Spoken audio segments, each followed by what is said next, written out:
Okay, Ramblers, let's get rambling. Hi, everybody.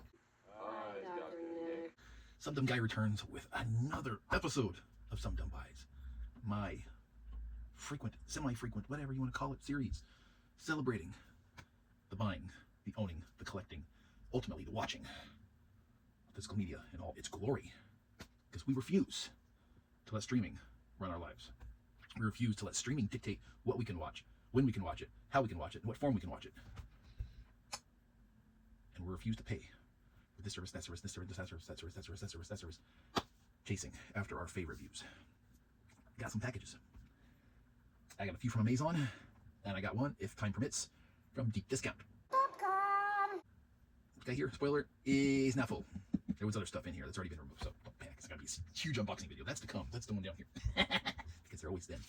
They are always coming. So, thank you for joining me. Appreciate your presence every time. Appreciate your participation when you give it. Let's share. Give me your thoughts, your opinions, whatever. Let me know. Interaction is always awesome. See the word box below. All right, envelope. This is an OOP title that took a wee bit of seeking out and had to get it used. Wellness check says minus one little potential little smudge or rooney here that just wiped right off. Yay, immaculate. We like that. Case has got a little bit slight wear. The insert seems good. I don't know if we need to replace the case at some point. That is possible. This is the James Stewart film from 1950, color at 93 minutes. Didn't know this existed until recently. Learned about it. Like, ooh, a Jimmy Stewart movie I haven't heard of. Let's find out what it is. This is Broken Arrow. Not to be confused with the John Travolta, Christian Slater military thriller from 1996, 7-ish. No, this is a Jimmy Stewart Western featuring actual arrows that may or may not be broken. Since I have not seen the film yet, I can neither confirm nor deny. But there are Native Americans in it, so presumably those who hold bows also fire arrows. Word for the wise. Okay. Next up. There we go. Revisiting in all its glory. Also used because this particular title belongs to Touchstone Pictures, and we know what that means. Owned by the Rodent House and boycotted by me. So used copies and other accessibilities always considered. Wellness check yields a flawless disc. Case is in pretty darn near pristine condition. Let's see, what do we have from 1987 at 102 minutes, starring the always adorable Elizabeth Shue. What do we have? You know, I'm sure what it is. It is Adventures in Babysitting. That poor, poor man on the building. How long did he stay there before help came? Did he pass out before then and slide and then fall to his doom? Sequel. Adventures of Building Man. I've had so many mixed feelings about this movie over the years. It's not even funny. Love it, don't like it. Love it, like it, hate it. But Elizabeth Shue, she always gets me in the end, just the way it is. That shouldn't be there. Let's get this big one out of the way. Never fear, there's only 3 titles in here. Well, kind of. Why do I say kind of? Because I've got this lovely blind bag of glorious 4-film collection from the Warner Archive. Which we know we love Warner Archive. They are awesome. Always appreciated. Do great work. Almost always stellar prices, particularly in their collections. You get traditionally movies for $10 or less when you buy them this way. So they're very space effective, which I am a huge fan of, and those who watch my channel know that. Nearly a 20-year span of landmark performances by James Cagney. Oh, you dirty rat. What do we got here? This is the James Cagney collection.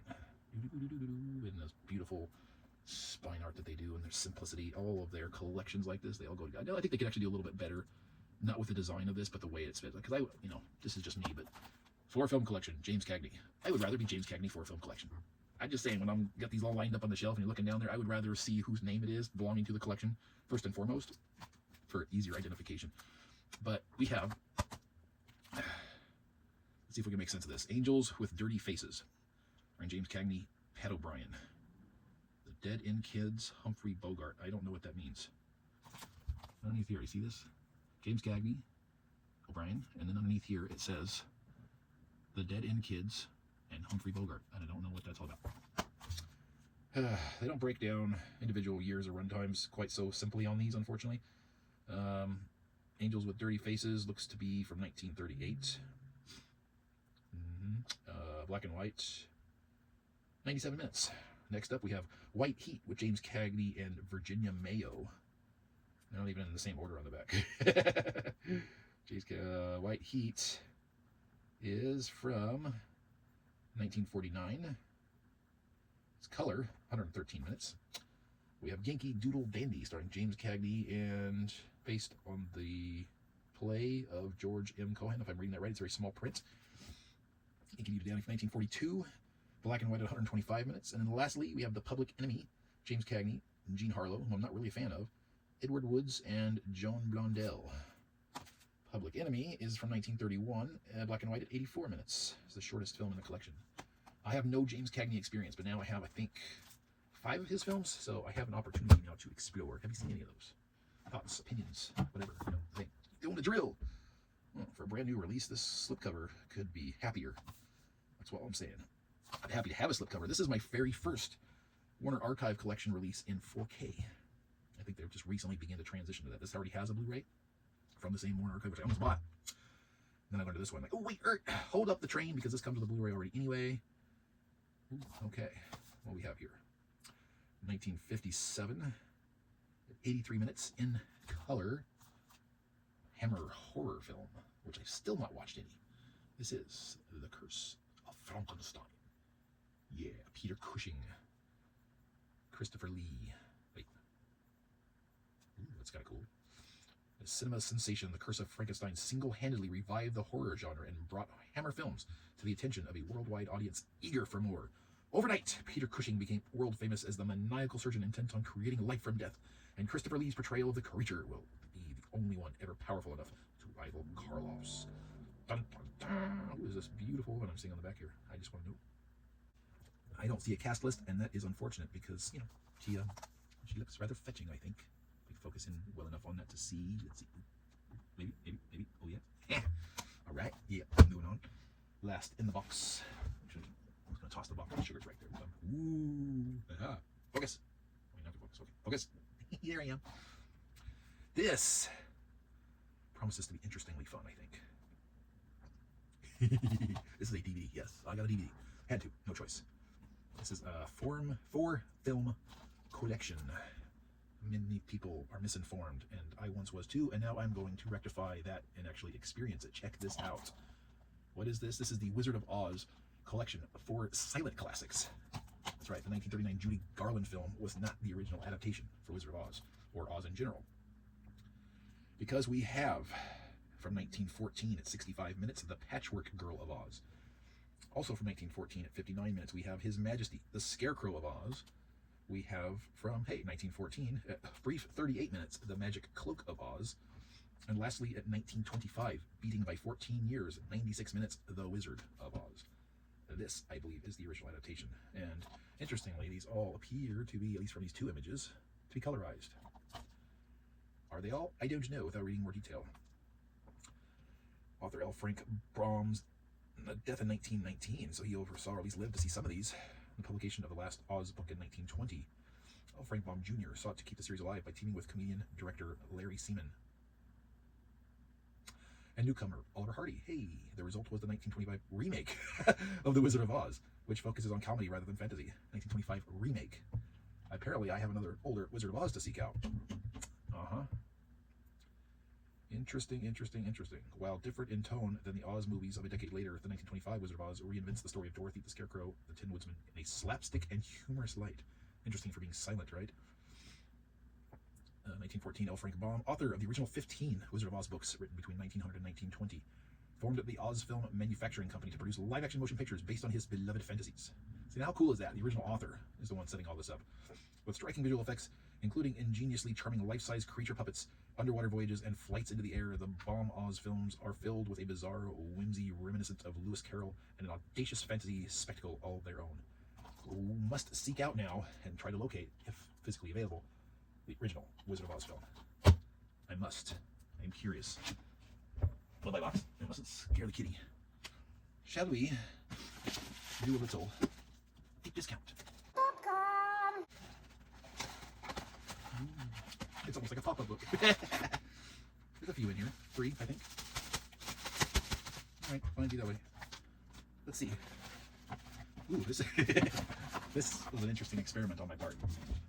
I was very curious about this. I got a CD. This is like my second recent CD. And yeah. Wow, that's a lot of tracks. And they're mostly very short.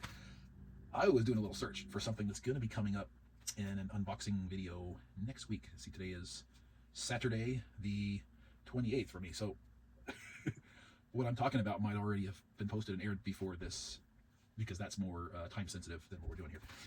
My searching for this product that's going to be featured, it's going to be a new release coming out soon, searching for the best available price, dropped something else in my lap that I was really curious about, and I think it comes in several different volumes, but let's share what we're talking about here. This is the Cobra Kai soundtrack. Original score by Zach Robinson and Leo Berenberg. Now, the description on the Deep Discount website led me to believe this is going to be all the music from the first season. And there's some really cool, tonally just psych you up, kind of like themes from, like, you know, you get from some of the Rocky movies, right? Stuff you really want to just jazz yourself up to go, you know, go do some shit, you know? I'm thinking here, this thing has 28 standard tracks and it's like 9 bonus tracks for 37 total.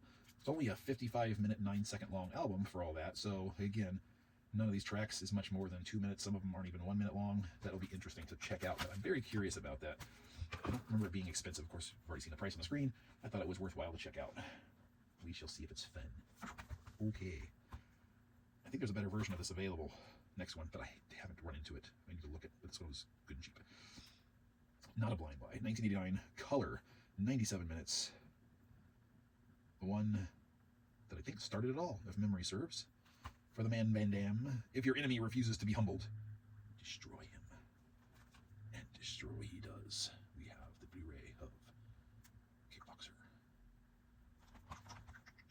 I already have Bloodsport. What a great 2 companion piece collection they would make. I don't know if they came from the same studio or not, but classic Van Damage, as they used to say. This one, yeah, I wanted to buy for quite some time. Couldn't find a half-decent price on it. And then all of a sudden, lo and behold, friends at Deep Discount said, we got one. And then on top of that, said, hey, here's a 15% off sale. I'm like, yes, please. So there we go. Only seen it once when it was relatively new. 4K, no slipcover. When was this? For 130 minutes in the elusive year of release. Oh, man, to be so consistently bad at this. Oh, well, we don't get a year release this time. What do we have? What do we have? We have The Prestige. Hugh Jackman, Christian Bale, Michael Caine, Scarlett Johansson, and David Bowie for the director of Batman Begins, which is probably my favorite Christopher Nolan movie as far as that goes. I might be in the minority in that, and that's perfectly okay.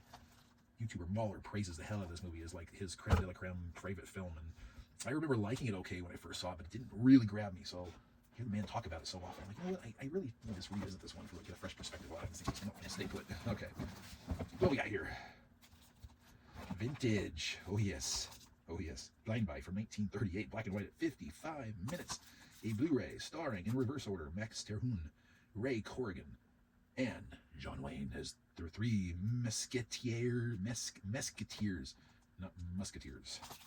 What do we have? We have the Overland Stage Riders. I believe this is part of a early Western series that John Wayne took part of, many volumes, but he himself was only featured in, quote me on this, I would say 5 off the top of my head. It came in at some point during its multi-episode run. The 3 Musketeers was the umbrella title for a series of 51 B-Westerns released between 1936 and 1943. 36 and 43. 7-year period. 51 films. They were cranking these things out. This is one series of 51 in 7 years. Holy crap. The films featured the characters of Stony Brook, Tucson Smith, and Lullaby Jocelyn, or Rusty Jocelyn, as the threesome played by many B-Western stars of that era. In 1938, John Wayne took over for Robert Livingston as Stony Brook and started 8 Musketeers films between 1938 and 39. 8 in a 2-year period. Or 1-year period, I guess, depending on how you look at it. He was joined by Ray Corrigan as Tucson Smith and Max Terhune as Lullaby Jocelyn for the first 6, and Raymond Hatton as Rusty Jocelyn for the last 2. All 8 films were directed by George Sherman. John Ford's Stagecoach was perfectly sandwiched between the 8 films, and John Wayne's portrayal of the outlaw gunfighter made him a superstar. It ended John Wayne's Stony Brook run.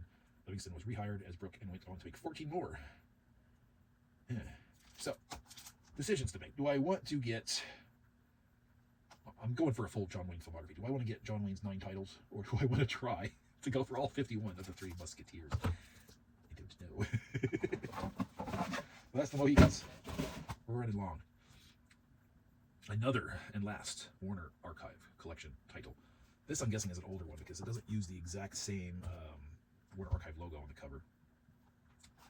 This one here being another blind buy, but had to get it. 1, for being a Warner Archive. 2, reputation. 3, cast. This was just a win-win-win across the board. From 1946, black and white at 114 minutes. Humphrey Bogart and Lauren Bacall, the picture they were born for. It is The Big Sleep. And I am dying for one of those myself right now. Yeah. Oh, yes, there we go. Is that colorized? This all looks black and white here, but this is not. Well, is it? It's kind of like a sepia tone. Yeah. Good stuff. Building the library, the Bogarts. Got some bogey right here. Casablanca box set. That's at the 75th anniversary. Got that at Big Lot, like 20 bucks. Brand new seal, never opened. Guess that collection didn't quite sell so well. It is what it is. Okay, so we're all done. Wrapping things up. Question for folks, the viewers. I need thoughts, I need perspectives here. As I continue to develop my little cubicle here, my work area, desk, library, filming set, whatever. I've recently added this media shelf. Movies are on the back side, not in here, for obvious reasons, because it runs into this one and I would lose space. But I got this. This bothers me. This. I need thoughts. What should I do with it? I don't think I could put any kind of shelving to come out further because then I'd interfere with this, because it would come out, you know, we'll be wise about that. And then that's just not a, no, not gonna work. I've toyed with putting a movie poster here, but it wouldn't cover it entirely. I guess I could fabricate some kind of background to cover the whole thing and put a poster on top of that, maybe? What do you think? I want thoughts, opinions.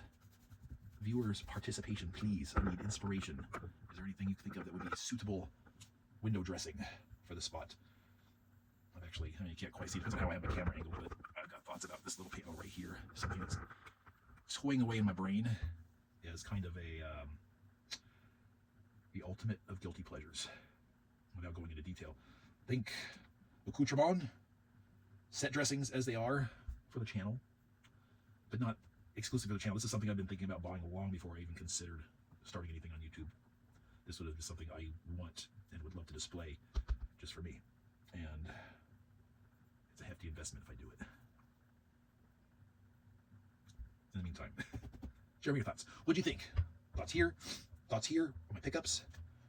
What have you yourselves picked up for your own libraries? Word box, all of these things wonderfully below. And whether you do or not, if you're here and you've watched and you've made it through the duration, I appreciate you joining me and sharing in my library building experience. And until next time, I'm going to make like a tree and get out of here. Alan!